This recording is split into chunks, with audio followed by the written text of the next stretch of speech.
hello, everybody, and welcome back to our final bit of coverage for the 2022 Bigfoot Roadshow here in Mineola, Texas, coming to you from the annex of the Select Theater, the historic Select Theater, one of the longest continuously operating theaters in Texas. If you're ever around the Mineola area, make sure to stop on by and check a show. Make sure to stop on by and check out the Haunted Beckham Hotel. Great little bar there, fantastic cocktails if you are of age. Our final guest today, the author of Metroplex Monsters, Jason McLean. Welcome. How are you doing? I appreciate it. I'm doing very well. I'm glad to be here. Having a lot of fun. I'm always glad to see anybody coming out to community events like this, much less artists like yourself, authors like yourself, people involved in the community. It really is, like we've said with Craig Woolheater, King Gerhardt, it's heartwarming to see even local communities come out and support such an event like this. No, I'm right there with you. This is a time when we need to start building communities. Yeah. We spent the last few years breaking them apart, and really the last few decades breaking them apart. We need to start coming together, both, local communities, but then even as a larger, broader community that likes to research the unknown. Right, to answer these questions, we have to have conversations. That means building a group of people that can come together, that can discuss things without getting so divisive.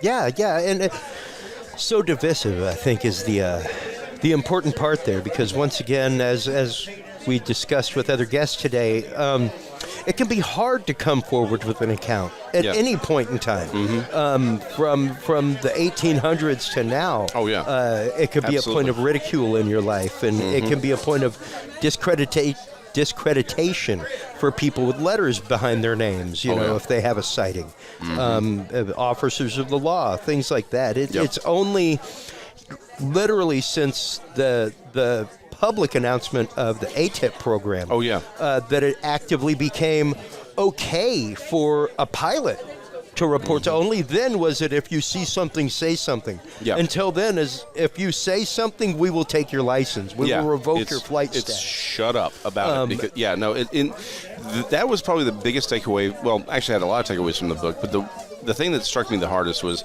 I think a majority of people have had a lot of these encounters. I did not have to look hard to find people who'd seen things. I just had to ask random people questions. I think the majority of people have actually had an encounter, but they will not come forward for that reason.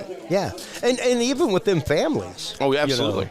Now, when you were researching and writing Metroplex Monsters, number one, I would have to understand that you're from the DFW area. Yes, sir. Just for those of you who are not from Texas or do not know what the Metroplex is. That is the Dallas-Fort Worth Metroplex.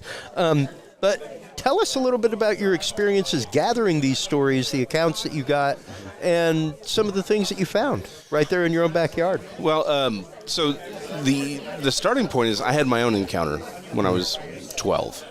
And honestly, I didn't even talk about it, again, going back to your point, I didn't even talk about it with my family. Yeah. I'd actually, it took me a long time before I sort of came to terms with the fact that I'd had my encounter. And so once I decided I needed to write this book, I had taken some time off of work to really see if I could do this. And so once a lot of people, I sort of made it public what I was doing, a lot of people I'd known for 20 years just came forward and said, okay, we need to talk about what happened to me when I was 15, or I was just out of college. And so a lot of the stories just came to me. But then when I was out doing research in the area, like for the Lake Granbury monster, which is called Old One-Eye, I went out to take photographs and just get a feel for the lake, that kind of thing. I just started asking random people questions, and then what was funny is how often people would tell me things like, "Oh, I didn't know there was a monster in the lake, but I did have this this weird encounter," right? Interesting. And so it's really, like I said, half the stories just came to me from people I'd known for a long time. Wow. But then the other half was just, I would go to the area and just walk around and talk to people and say, "Hey, seen something weird." Yeah. That's it. And then they would tell me, and then they were like, "Yes." And they would, and like I said, what was weird is how often people didn't have a name for it. Like, they didn't know there was a Old One-Eye, L.A. Granbury. They just knew they'd had this weird encounter with this thing. Yeah. They didn't know that there were living pterosaurs seen in North Texas, but they saw one. Yeah. So it was a lot of stuff like that. Yeah, and we were just talking about the pterosaurs just a minute ago with Ryan, and yeah, that was one of those that I remember when those reports happened. Even the presentation earlier that Daniel Allen Jones gave, one of the first cryptid things that I guess I ever heard of was the NASA gargoyle. Yeah, like I grew up in Houston on the west side of Houston, and. Yeah, even going to school in Irving over near Grapevine. Yep. Like I've fished that lake that you're talking about numerous times when I was in college and after, and I don't think I ever heard of a cryptid story out there. So even to know that right there in my own backyard, where I spent quite a bit of time in my life, that it was right there and I had no idea. Well, and that's the whole thing. Like I said, I didn't say anything for well over 20 years because I didn't believe I could have seen what I saw. Because even though after I knew people had seen pterosaurs in Texas, but that's well south. I mean, Dallas is hundreds of miles away from the border. Yeah. Right? It's like, well, that's down there. That's not up here. This is one of the largest conurbations in the country. These things don't live here. I've never heard of anything being around here. They must not be here. And so that's a lot of this just comes down to perception. Sure. And now, what was your experience that led you down this? It was a pterosaur. Wow. Yeah. No, I was 12. I was in the 10 Mile Creek, and for those who don't know, North Texas and southern Oklahoma basically sit on this giant limestone slab. So a lot of our former creeks, seabed. Exactly. Essentially, the ocean decided, oh, wait, I'm in Texas. I need to go somewhere else. Yeah. And so we were left with all this limestone.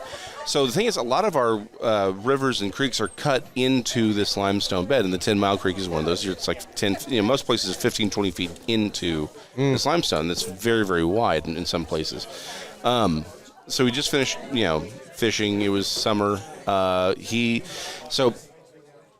Key element is a lot of these are very sheer cliffs, but there are places where the walls collapsed, right?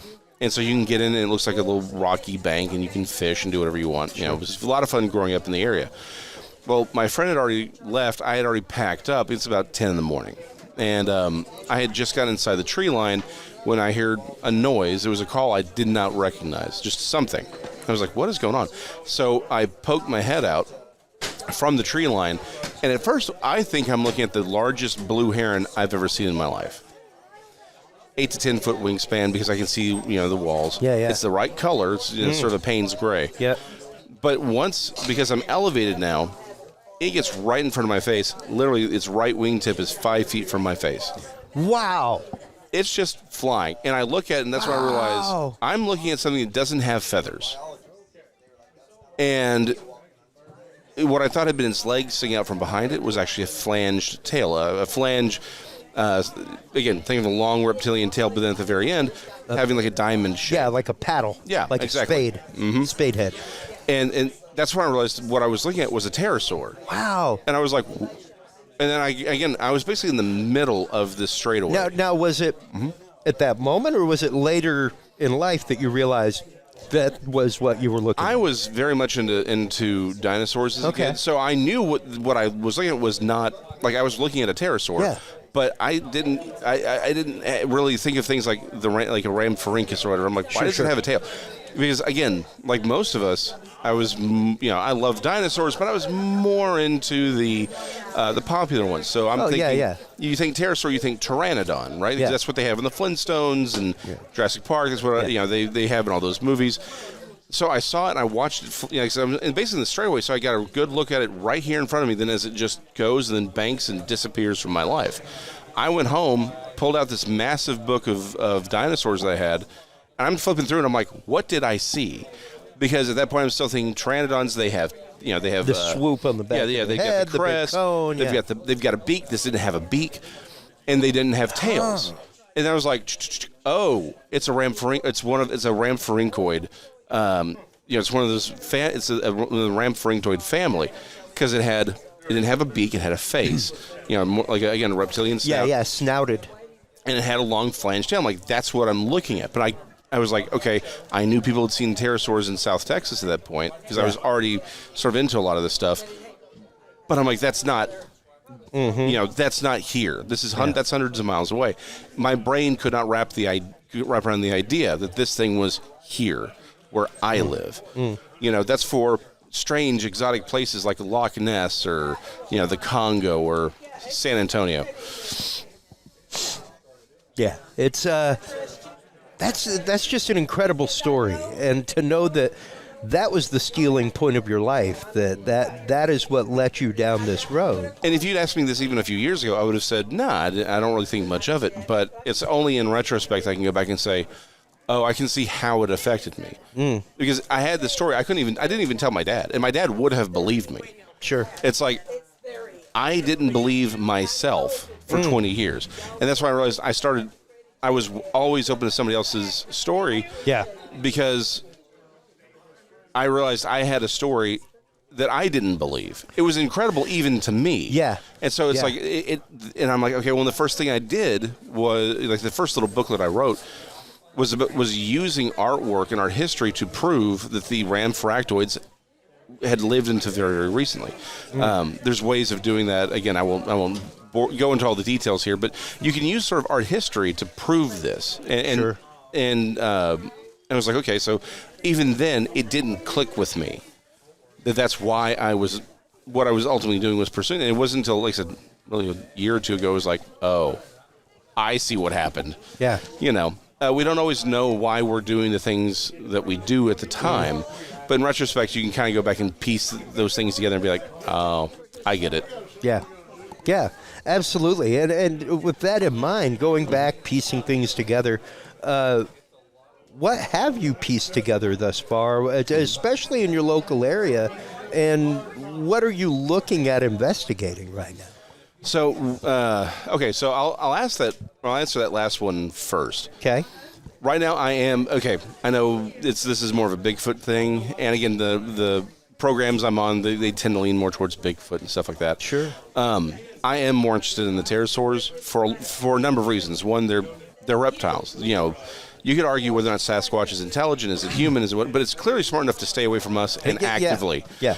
I don't think that's what's happening with the Rhamphorhychus. I think that what they are doing is they're just living their lives. They are mostly nocturnal. I have several broad daylight sightings, but it's early mornings before noon at least. Okay.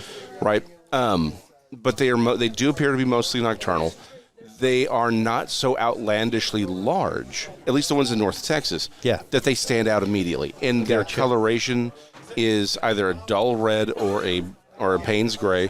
I think we're seeing sexual dimorphism when you look at differing colors, and some have head crests, small head crests, some don't. I think we're looking at sexual dimorphism with there. But the way they fly, right? They do the S-curve thing with their neck, like the way a crane will.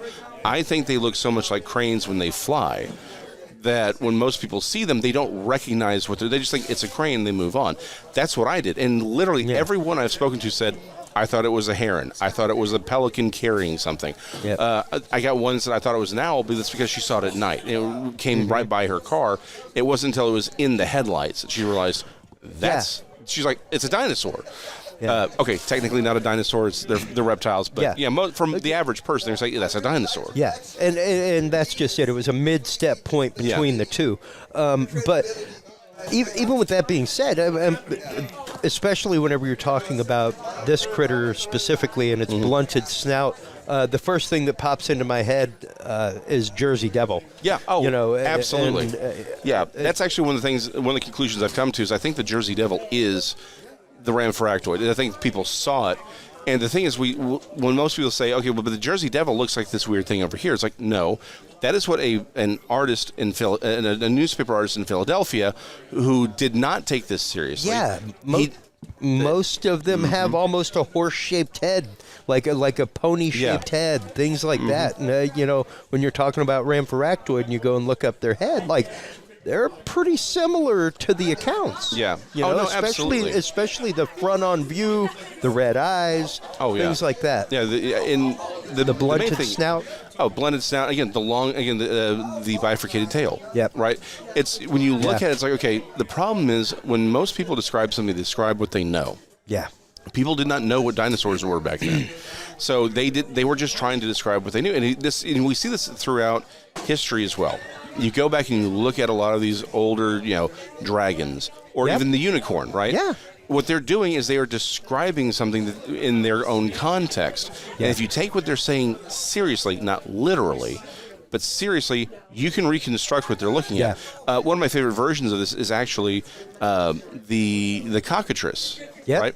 Yep. It's like it's the weirdest looking dragon you've ever seen, but if you stop and realize what they're saying, it's a dragon supposed to be half chicken, half dragon. Yeah. You're like, okay, that's weird. Well, but that's only because we've only now realized that a lot of theropods had feathers. That's right. So if you're banging around Persia 3,000 years ago and you see something like an oviraptor, right?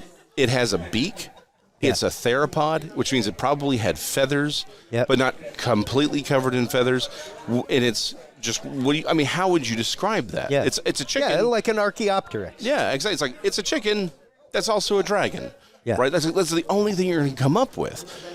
And particularly if they have, again, since we know there is some sort of, particularly if the theropods are related to birds, it's like they could even have things like wattles and head crests. It's like, that's right. It's absolutely. And that's the only way to describe it. Especially whenever you're looking at, I guess the modern day equivalent, whenever you're talking about these colorations, would be like a cassowary. Oh, absolutely. Where it's like a bright blue with dark red, the wattle coming down. But when you look at a cassowary, it has a very, as opposed to its cousins like the emu, the rhea, stuff like that, it does have a very reptilian look to its face. Oh, it absolutely does. And the skin texture as well. Oh, and if you've ever seen the actual, the original crest. Chickens. Yeah, the crest. It's got bright red. Yeah. Yeah, and it's very prominent. Like even look at the original, like the chickens we have today are not the chickens that start off. You go look at the jungle fowl that the chickens were bred out of. They're very colorful. Oh, hugely colorful. And they're really actually they're quite pretty. Yeah. But it goes back to the whole point is you have some guy who's they have chickens and you have the dragon mythos and you see something like an oviraptor or just some other theropod. That's the only thing you're going to have to say it. So the problem is if you take it seriously, but not literally, then you realize they're just trying to convey information. And we see that all throughout history. Sure. Even the dragon that's on the Ishtar gate, right? Very, very famously, it's like, okay, that doesn't look like any dinosaur we know. But you have to remember, the artist didn't actually see it. Yeah. He is simply, or they were simply trying to recreate what they had been told. Yeah. And when you do that, you realize, okay, what you're looking at is something that has bird-like feet, but sharp front claws. Yeah. Oh, okay. There's any number of theropods that could have been. Again, longer neck. It's like, okay, this looks like a number of dinosaurs that we have in the fossil record, but because we say they died off millions of years ago, and the book is closed on that, we never entertain the idea that they have survived to modern times. And the point I bring up regularly on the show, especially in the last 2 years, is don't forget, last year we were still locked down in a pandemic. The whole world, we discovered over 1,000 new species. Yep. Oh, exactly. And that's just terrestrial. That's not underwater. Right. That's absolutely. Birds, insects, reptiles, things like that. And that's while we were in a worldwide pandemic lockdown. Yeah. The average is closer to 3,000 to 4,000 on the exactly. year. Oh, exactly. So we are constantly discovering these things. Even all of a decade ago, there was the pygmy reindeer. Yeah. That was found in the forests of Vietnam that the local indigenous had talked about for years. That had almost gill-like flaps on the side of its nose. Yes. And researchers that were out researching wildlife were like, okay, dude, whatever. Found. Proven to be a real species. These things had been talked about by the natives for hundreds of years. Yeah. And the scientists were like, okay, dude, whatever. Exactly. And the thing is, another thing we tend to forget is the Earth has been through numerous climatic shifts. I think, we forget we're the last thing to come around, quite literally. Yeah. And it's like, no, exactly. And it's like 1,000 years ago, the Earth went through another really dramatic and climatic shift. It's like the micro ice age. Exactly. It's like, well, guys, is it entirely possible that there were that even if a lot of these things aren't alive today, that doesn't mean that they weren't alive 500 years ago or That's 1,000 right. years ago. Well, maybe the climactic shift was the last thing needed to put them into extinction. It doesn't mean they didn't exist 1,000 years ago. And oddly enough, that climactic shift that you're talking about is right as the stories of dragons in China stopped. Yep. Right as the stories of dragons like the one that St. George conquered stopped. Even which we just passed St. George's Day, actually. Exactly. And even the giant salamander that they were out looking for. People forget the fact that there's a newt and there's a salamander. And traditionally, the salamander was a fire-breathing water dragon. Yeah, absolutely. So people forget these things. Like that's why whenever you see a salamander in the tarot card, that is a sign of fire. Yes. Things like that. And all these small esoteric things that have happened throughout humanity, mankind, we have totally and utterly forgotten. Yeah, it's our hubris. The hubris of the modern age is that we know better than people before us. Well, and the prime example of a conspiracy theory that we give on the show all the time is flat Earth. Yeah. Never forget that until the last 500 years of human history, the Earth was flat. Yeah. And to think otherwise was anathema. You were burned at the stake. You were excommunicated. You were driven from your town. To think otherwise was absolute witchery. Yeah. Literal witchery. You would be accused of being a witch. That was 500 years ago. We have been around as a humanity for 10,000 years. Yep. At a minimum, if you go by science. So that's a long time where we actively and worldwide believed something totally. Now, granted, sure, the Greeks, the Egyptians, they thought the world was round. They had the math to prove it. The rest of us, not so much. Well, okay, not to get off too much in that. Sure. Because even that's sort of a bit of an overstatement. It's like people did think it was. The common man thought it was flat. Yes. And there's. The high thinkers didn't. Yeah, the high they realized, but it's just they didn't think the common man was worth re-educating. Yeah. And even in Europe, it again, like Galileo didn't really get into trouble because of heliocentrism. It was really more of a political thing. It was because he was teaching in the name of the church, and he could not prove it through Aquinian proof that it was the center of the solar system. Right, exactly, and that's no precisely, and that's one of those vagaries that it gets lost in a lot of these conversations. Absolutely. But the bigger point for me is science is limited by two things: our ability to observe something, and the scientists themselves doing the work. The problem is I can point 100 things over the last 20, 30, 40 years that we knew it was scientific fact. Until, look, we just realized we screwed up all of the science. I have my high school textbook from astronomy. One of the only classes I ever made straight A's in. Yep. There is no Pluto on my son's planet map. Yeah. That's all I got to say. It's not there. Yep. Scientific fact my whole life. I was born in 1975. Yep. All of about 10 years ago, nope, planetesimal. Take it off the map. Yep. So, prime example. Science is always, if science is stagnant, it's not science, it's doctrine. Exactly. The thing I always like to point to is, did bacteria and viruses exist 500 years ago? Ooh. You know, people are going to say, no. It was like, well, of course they existed 500 years ago. I'm like, really? Yeah. Because if you walked around 500 years ago saying the reason we all get sick is because there are tiny animals that are so small they called they're that invisible. Dude crazy. Exactly. Straight up. It's ether. It's ether that makes us sick. Exactly. There's no. It's bad air. Exactly. If you had said you could be as true. It didn't matter because you didn't have the ability to observe it. Yeah. So when I hear people say, "Well, science says," stop. Science doesn't ever say anything. Yeah. Scientists say something. It proves or disproves science. Right. And the problem is, just because if you can't observe it, and particularly when this gets off for like paranormal things, it's like, look, if it's paranormal, then it's outside our normal. We don't have the ability to properly observe it. Then the best science can ever say is, we can't talk about it. That's right. Now you could. Now I don't have an educated opinion on that. Yeah, because we don't have any way of observing it. Now you could say we have a number of accounts that suggest that there is something to the phenomena, but we can't observe the phenomena, therefore we cannot speak to it. That should be the end of the conversation. Absolutely. And yet, that's not the end of most conversations. It's no, that doesn't exist. Yeah. And you have to stop and say, well, hold on. It starts with no, and eventually you might get them after a few arm twists to go, well, of course, with the evidence we have now and with what we can collect and record. Yeah. Who knows 20 years from now? Right. And it's like, but they don't give you that because, to your point, it's not science, it's doctrine. That's it. And the thing that we often forget is everyone say, oh, it's religion versus science. No. It's religion versus religion. That's it. Science is a tool. Yep. Science is nothing more than a tool. You have two religions duking it out. One claims science as an absolute, but the problem is it's whatever science they want. It's whatever science they like. Any science they don't like magically disappears. We do not have an applause button, but now I want to put one on here.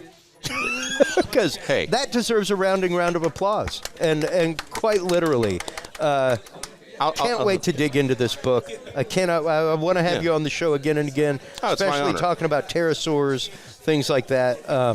It's a wild topic here in Texas, but one that not a lot of people are familiar that it's out there. Oh, and absolutely. It's like out there. There were and sightings into the 90s, folks. Oh, so, I have a sighting from, well, technically it's 2 years ago now. Wow. Stop on by, check out the book. Let them know where they can go to get the book. Let them know where they can go to follow you on social media, where they can go to Google stalk you, get in touch with their sightings, things like that. Okay. Well, you can buy the book at Amazon, Barnes & Noble. It's from our Arcadia Press, so you can buy it pretty much anywhere. Amazon and Barnes & Noble is probably the easiest for that. And if you want like a Kindle version, you can do that. If you want to cyberstalk me, I'm a terribly boring person. But I am on Facebook as Jason McLean, or you can go to Texas Front Porch. Okay. I'm there every Monday on that channel. And actually, I've got, by the end of this week, I'll have 3 shows on that channel. All right. Or you can go to Siru Papers, SIRUpapers.com. That's my main website. That has, my links to everything, all my other books and stuff like that. Fantastic. Well, I want to thank you for taking the time here on the cascading end of our full day. I mean, like I said all day, I am more than impressed with this event and with the crowd that came out. It was a great show out of a town coming to show out and show support of a great community. So thank you so much for your time. We greatly appreciate it. Make sure to stop on by Siru Papers. Yeah, SIRUpapers.com. There you go. Make sure to stop on by. Check out everything that Jason is doing over there. Make sure to stop on by and buy the copy of Metroplex Monsters. Once again, I cannot wait to get into this. I've had a great time here today. It's been fantastic. Cannot wait for more upcoming festivals. We will be sponsoring so many things with our good friend Craig Woolheater, Folk Monster Festival, Texas Bigfoot Festival, Texas Bigfoot Film Festival, Texas UFO Con. Our next one coming up will actually be the Folk Monster Festival. We will be doing some great stuff out there as well. After that, don't forget, folks, MUFON Con, Denver, Colorado. We will be coming to you live from there as well. Take care, everybody. Take care of yourselves. Take care of each other. Remember, stay curious. We'll talk to y'all soon. Take care from the Mineola Bigfoot Festival, everybody. Bigfoot Roadshow. We'll talk to you soon. Thank you so much, Southeast Texas Bigfoot. Thank you for tuning into this episode of The Curious Realm. Stay tuned for more guests, forbidden topics, and hidden truths. Download the official Curious Realm app and view the Knowledge Vault on our website, curiousrealm.com. Follow us on social media by searching Curious Realm. Curious Realm is available on your favorite podcast services, as well as YouTube, Roku, Amazon Fire, and Apple TV through the APR TV app, available on all app markets. Curious Realm is a proud member of the HC Universal Network family of podcasts. For more great content or to become a sponsor of Curious Realm or other podcasts, visit hcuniversalnetwork.com today. Thanks for listening. Stay curious. And remember, the other side is always watching.